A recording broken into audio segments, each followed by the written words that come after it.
Welcome to Talk Commerce, where we explore how merchants, agencies, and developers experience commerce and the communities they work and live in. Don't forget to collect your free joke at the end of this intro. The Indian e-commerce market is progressing rapidly, and merchants and agencies need to recognize its importance. Swapnil Ghone talks about his experience in the Indian market, and we discuss some of the companies that are already succeeding. Swapnil has nearly 20 years of experience in sales, business development, account management, project management, operations, training, and customer service. And now, your free joke. What's the difference between a well-dressed man on a bicycle and a poorly dressed man on a unicycle? Attire. The Talk Commerce podcast is sponsored by SwiftOtter. E-commerce developers solve problems daily. In fact, some of those seem like mountainous hurdles that must be climbed in a matter of hours. Stress levels can go through the roof. No wonder the plague of burnout affects developers too. But there's a vaccine for that. Investing time in your career will take you farther than you ever imagined. Meet SwiftOtter. SwiftOtter exists to help you become the e-commerce hero that is indispensable and irreplaceable at your company. We do this through Wagento certification study materials and Joseph Maxwell's most recent book, The Art of E-commerce Debugging. Go to swiftotter.com to learn more about how you can quickly climb the ranks in your quest to be a better developer. While you're there, use the coupon code TALKCommerce for 15% off any digital goods at swiftotter.com. Cloud is a new normal for companies of any size. Buying, maintaining, upgrading, and disposing of machines is expensive and complicated. Amazon Web Services, managed by eWay Corp, offers an easy-to-use, flexible, cost-effective solution to all your infrastructure needs. eWay Corp can provide a secure, reliable, scalable, high-performance network that will make your office hum, not literally. eWay Corp has saved its customers an average of 31% on their IT costs while adding 62% to the bottom line efficiency. To top that, their customers have seen 43% fewer security incidents. Go to ewaycorp.com to learn how you can start saving money and headaches by moving to the cloud. That's ewaycorp.com. My name is Brent Peterson, and I'm your host. Please remember to subscribe wherever you download your podcasts. And now, Talk Commerce. All right, welcome to this latest episode of Talk Commerce. Today I have Swapnil Ghone. Swapnil, make sure I've said your name right, and then tell us a little bit about yourself and what you do day to day. Thank you, Brent, for having me here. I appreciate it. So yes, you said my name correctly. And well, I've got more than 16 years of experience, mainly into customer services, operations, training, project management, followed by business development. And the last 6 years have mainly been into consulting startups, enterprises, and SMEs. To name a few, there is Fitter, which is like a global fitness community. There is Purple Style Labs, which is a commerce platform, by the way, and they did a pretty good platform for themselves. Within like 5 months of working with them, they got pretty good funding on that front. But that was like, again, way back about 5 years ago. So yes, that's my background real quick. Right? Wow, 5 years ago. So 5 years ago, I ran the Mumbai Marathon. Was Fit part of that? Oh, yes. Yes, I know about that. So how was it? I'm sure it must have been, really a different experience altogether for you. Yeah, it was my first Asian marathon. It was great. I met a lot of great people in India, a lot of supporters. The Ahmedabad Distance Running Club, I'm still part of, so it's been really good. And I ran it again in 2000. So I've done it twice, anyways. But we're not here to talk about running. We're here to talk about e-commerce today, and maybe help some of our listeners understand what is the market like in India from an e-commerce standpoint, and maybe from a merchant standpoint. What are merchants looking at right now for e-commerce? Sure, that's a great question. If I talk about e-commerce in India, I can really tell you, like let's talk about pre-pandemic and during pandemic stage. So let's talk about pre-pandemic to just categorize this conversation. So before the pandemic, the injection of or the penetration of the e-commerce platforms, I wouldn't say it wasn't there as such. It was definitely there. However, it was not given the kind of importance it deserved. Or merchants were not really aware. Even if they were aware, they did not want to get into it, thinking, they are running their old school techniques. They are running the methodologies that they were happy with, and it was giving them the results that they needed. However, they did not realize till the time pandemic hit in. Okay, the moment 2020, unfortunately, like towards the end of February, when the governments globally started declaring the lockdowns and started imposing the rules wherein businesses had to work in the restricted hours. That's when, with that pandemic, I think the panic started kicked in. With all these merchants. And the merchants who had realized the importance of technology or using the digital marketing tools to boost their business, I think those businesses did really well. I would say if they were doing on a scale of 1 to 10, if they were doing 5, I can tell you surely. I mean, I'm again only talking about India for now. They really went up to a scale of from 1 to 1. Again, from 5 they went up directly to 9 or 10. They gained the business that they did not anticipate in fraction of a few days. I would not even say fraction of weeks. Just within a few days. I'll talk about one of the examples here. Let me talk about Dunzo. That's a delivery platform. All right, now this delivery platform basically helps you deliver things from point A to B, or it helps you ordering groceries or essentials, from the nearby stores. And people, since they could not go out of the house, and even if I have to go, say, 1 mile down the road, which I could not go, I mean, they started ordering, from the stores using that platform. So the rise in that platform, I can tell you personally, there were like a lot of platforms like these, but then since Dunzo had hit the market, much before pandemic, they did amazing. And along with using that technology, those stores where people used to physically go and buy things, now they absolutely had a daily increase in their sales. With the daily necessities and again, the lockdown, people are stocking. I can tell you this, people are stocking things up for maybe a month or 2 months of stock. So you can imagine the rise, the increase in the demand. Of course, the demand and supply equation had kind of fumbled a little bit.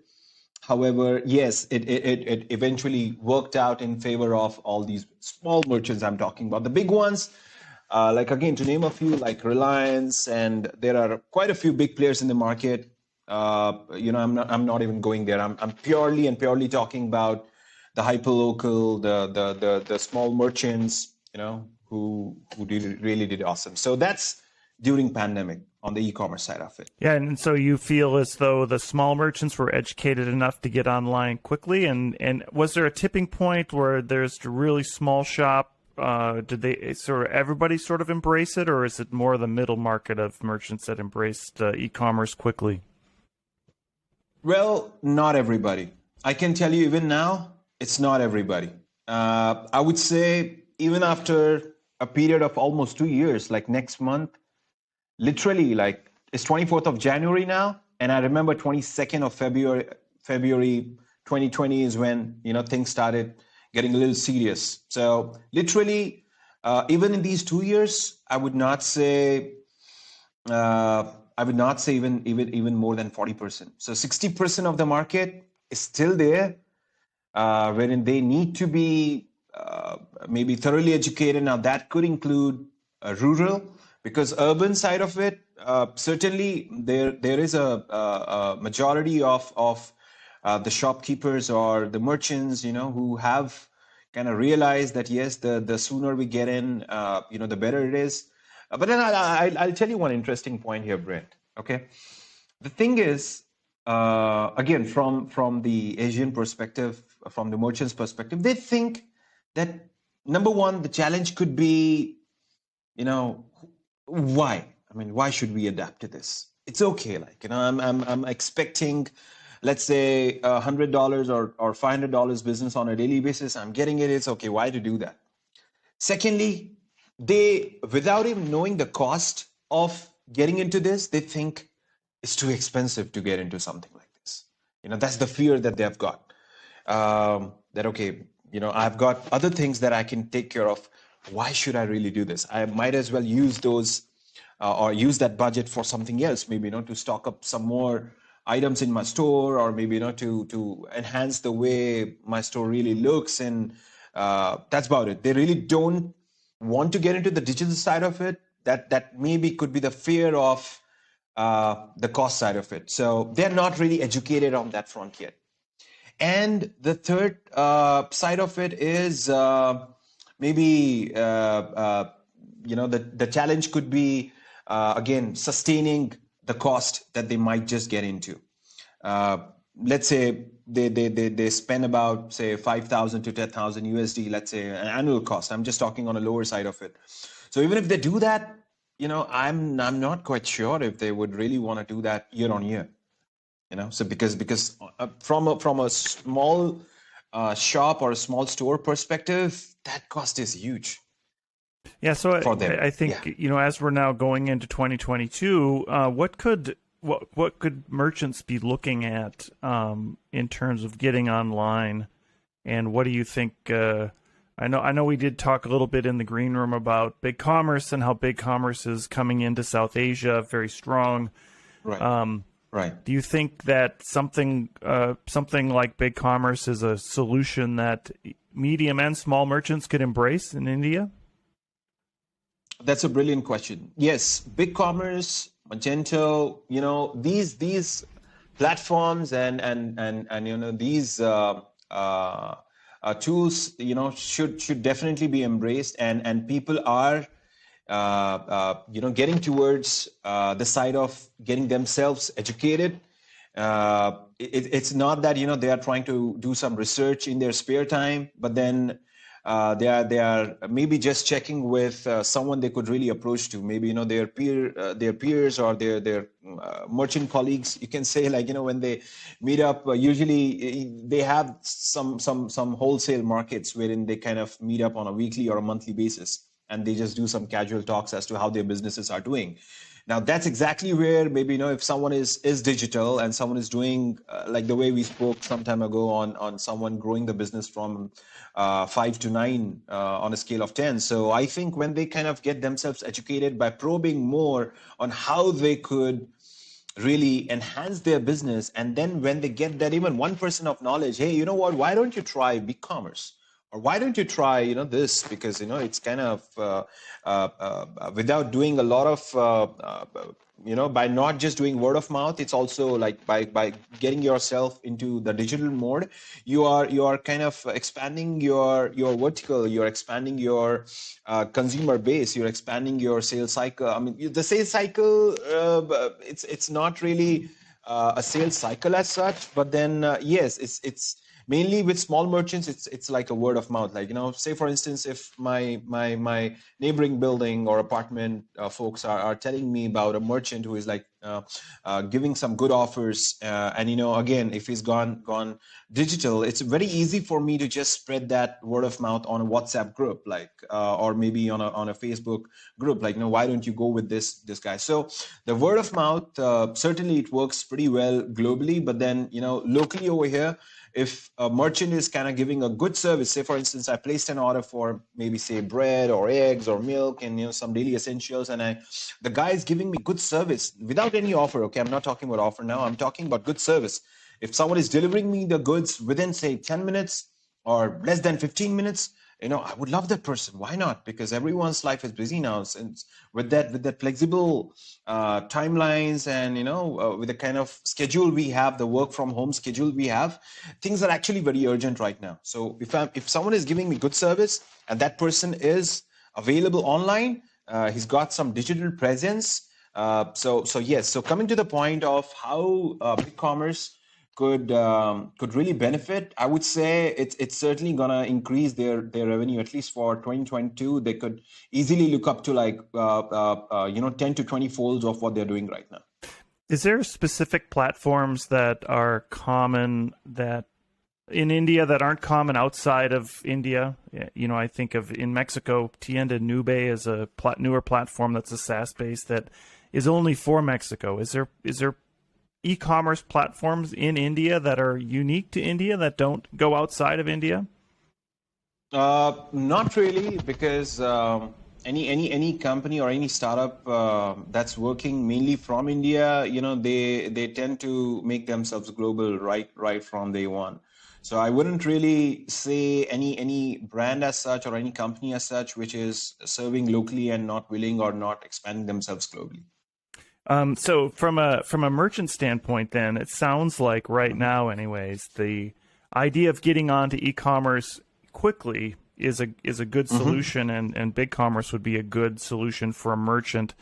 What would be involved for a merchant to say, even any size, if they're a medium-sized business, the commitment to getting that done, and maybe if they don't have anything, what would be your thoughts, recommendations to a merchant who has a medium-sized retail business but no online presence? Besides, get online right now. Sure.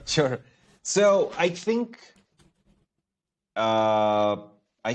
what could really be attracting them right now to do this is, number one, an attractive offer, a discount, of how an X amount could really give them ROI in what kind of time.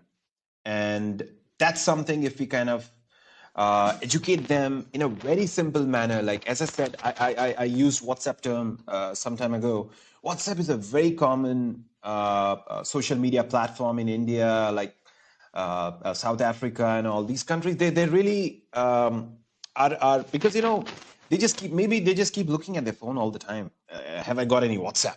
So and especially, let's talk about these merchants, because a lot of their business transactions and almost everything, literally, even personally, when I buy anything from my nearby grocery or my the guy who delivers me chicken and things like that on daily basis, every time I make the payment on Google Pay or anything like that, I send them a screenshot on WhatsApp. So they are pretty much available all the time on these social media platforms. So number one is giving them some attractive offers and some informative and educative content in a very simple manner on these social media platforms, namely WhatsApp, Facebook, no Twitter for them.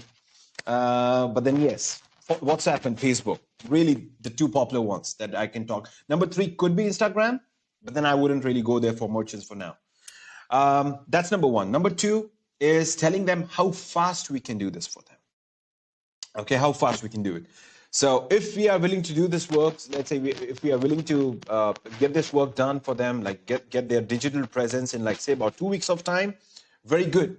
Because the moment they know, okay, this is something for me, how fast I can get it. And I mentioned about ROI. If we can clearly tell them by investing an X amount, they would get the ROI in, say, some weeks, or say 6 weeks or 12 weeks, or if we can give them some rough estimate, I think these are the best ways to really get them on board. Do you think there's a challenge for? I know we talked a little bit about native Indian apps and Western, or let's say US based apps coming to India. Is there a challenge in the sense of how the partner looks, or the platform looks at the Indian market? Are there any specific challenges you see within the app itself, or has the Indian market adjusted to how, say, Western behavior works within e-commerce? Sure. So I think you're right. It's kind of already, people have already adapted themselves as to how the technology should be or how it's working for them. As far as we keep the user interface and the user experience simple,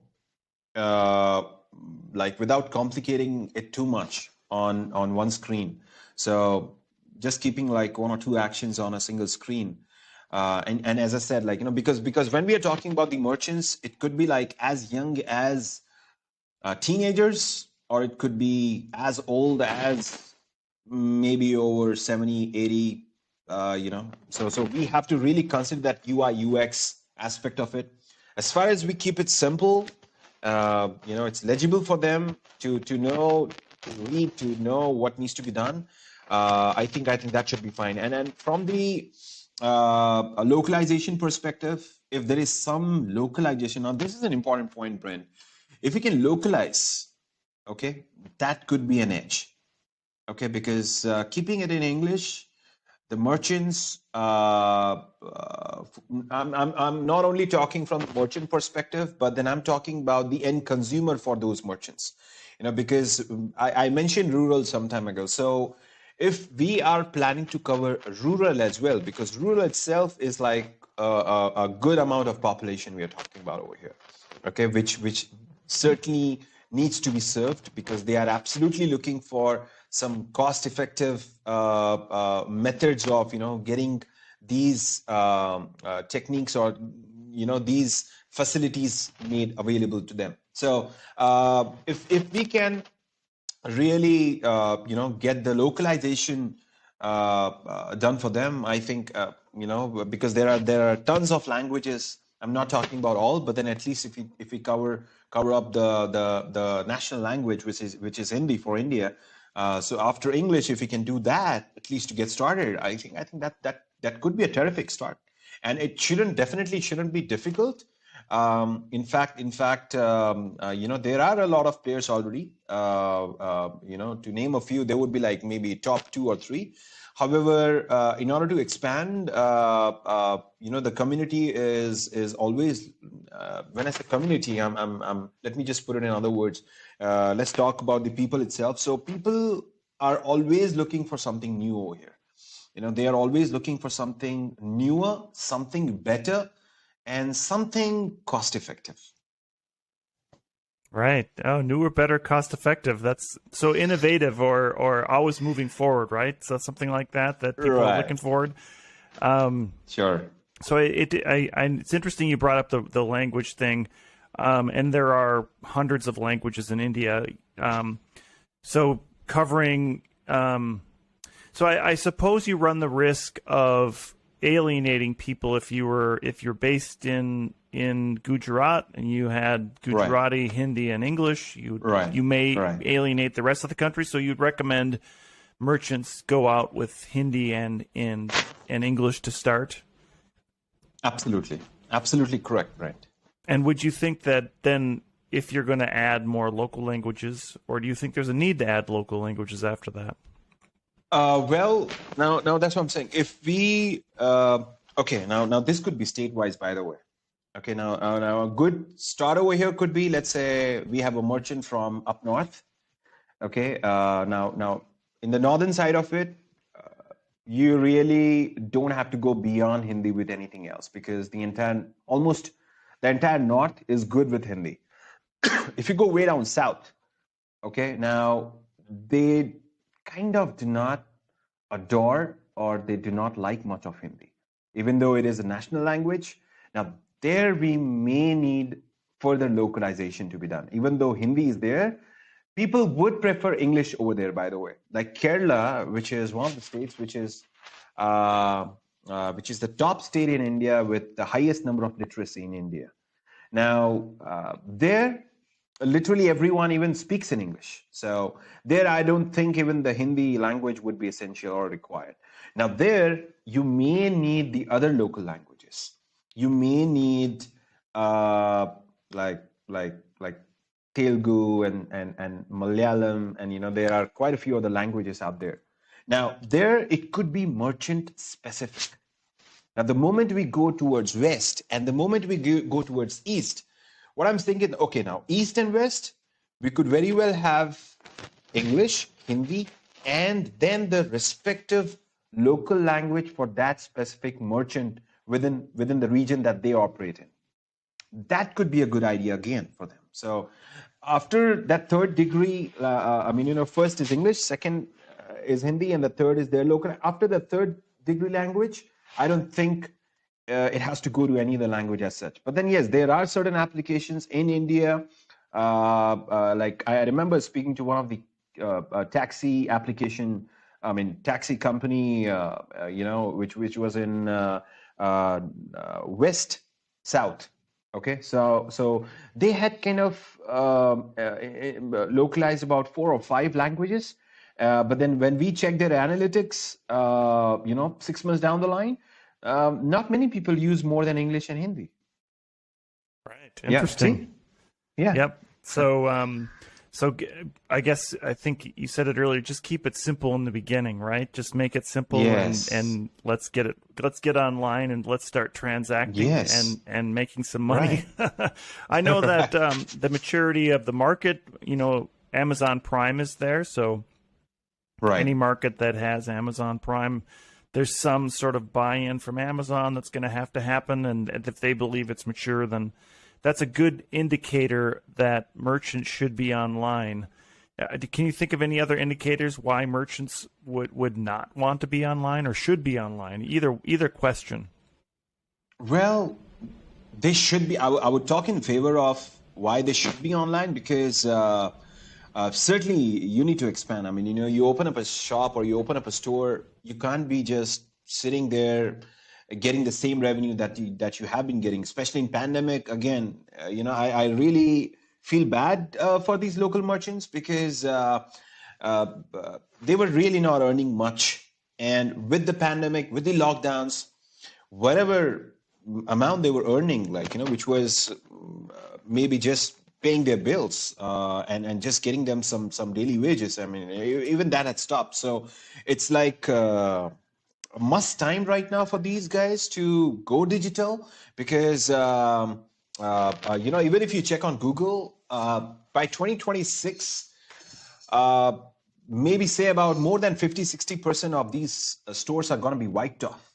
I think it's the necessity that you have to go online, you have to go digital, because if you won't, your neighbor is going to step on you, and he's just going to go way ahead than where you were. Because I gave you another example. I'm going to elaborate this a little bit. I told you about Dunzo some time ago, and I told you they had come into the market way before pandemic, and all those stores who were displaying themselves on Dunzo, they did good business.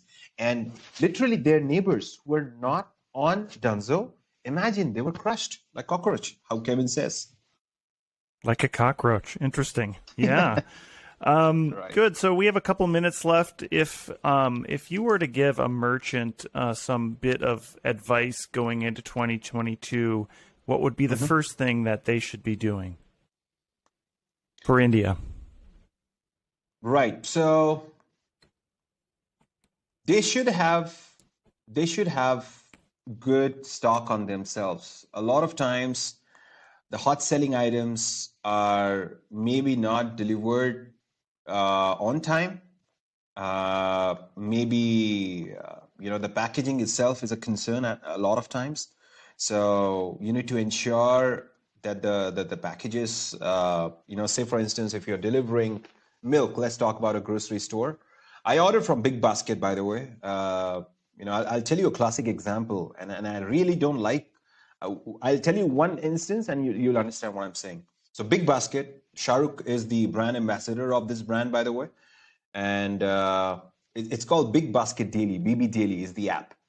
I order 3 packets of milk every alternative day, and unfortunately, every time those packets have maybe kind of mud around it, or some issues with the way they deliver it to my house. And I literally have to wash it every time before I keep it in my fridge or before I even heat it up. My concern is packaging. Okay, so if you are starting, because I've got a two years old baby at home, and considering the kind of rise, especially in India with a few states, and unfortunately the state I'm in right now, it's just like cases are increasing big time.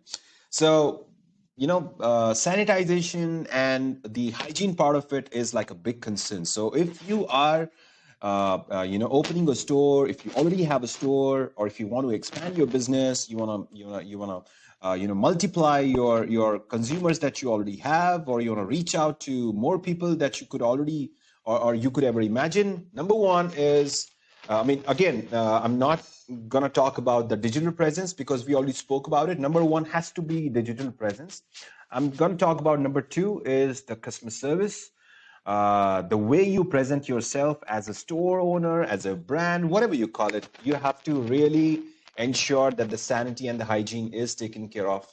Even if you have to pay some extra amount on top of, or even if you have to take a hit on your profit for a couple of months, that's okay. But I think it's gonna take you for a longer run in a nice way. Yes, number three is just keep it simple. Keep it simple. Yeah, that's great. And we're going to make this into more of a series, kind of exploring some aspects around e-commerce in India. So this won't be the last conversation we have, but as we do close out the episode today, I give everybody a chance to do a shameless plug. And that means that you can just promote anything you'd like to promote, even a charity or anything. So what would you like to plug today? Well, I did not expect this. Okay, what I would really like to promote is, let me talk about this. And this is a serious concern over here, by the way. People waste a lot of food. And I really want to tell people, please do not waste food. Maybe keep it stored. Maybe just go for a walk or do whatever you can, but then try and give it to someone who needs it, because there could be stray dogs, there could be unfortunately some beggars, who could really be needing that. So do not waste food. Save electricity. Save water. Top three things I would like to promote. That's great. Thank you so much for that. Swapnil Ghone, thank you for being here today, and I look forward to future conversations on Talk Commerce. 100%. I appreciate it, Brent. Thank you so much for such amazing questions. Thank you. The Talk Commerce podcast is sponsored by SwiftOtter. E-commerce developers solve problems daily. In fact, some of those seem like mountainous hurdles that must be climbed in a matter of hours. Stress levels can go through the roof. No wonder the plague of burnout affects developers too. But there's a vaccine for that. Investing time in your career will take you farther than you ever imagined. Meet SwiftOtter. SwiftOtter exists to help you become the e-commerce hero that is indispensable and irreplaceable at your company. We do this through Wagento certification study materials and Joseph Maxwell's most recent book, The Art of E-commerce Debugging. Go to swiftotter.com to learn more about how you can quickly climb the ranks in your quest to be a better developer. While you're there, use the coupon code TALKCommerce for 15% off any digital goods at swiftotter.com. Cloud is a new normal for companies of any size. Buying, maintaining, upgrading, and disposing of machines is expensive and complicated. Amazon Web Services, managed by eWay Corp, offers an easy-to-use, flexible, cost-effective solution to all your infrastructure needs. eWay Corp can provide a secure, reliable, scalable, high-performance network that will make your office hum, not literally. eWay Corp has saved its customers an average of 31% on their IT costs while adding 62% to the bottom line efficiency. To top that, their customers have seen 43% fewer security incidents. Go to ewaycorp.com to learn how you can start saving money and headaches by moving to the cloud. That's EWAYCORP.com. Thank you again for listening. My name is Brent Peterson, and it has been my pleasure to be your host today. Please rate and subscribe to Talk Commerce. New shows out every week.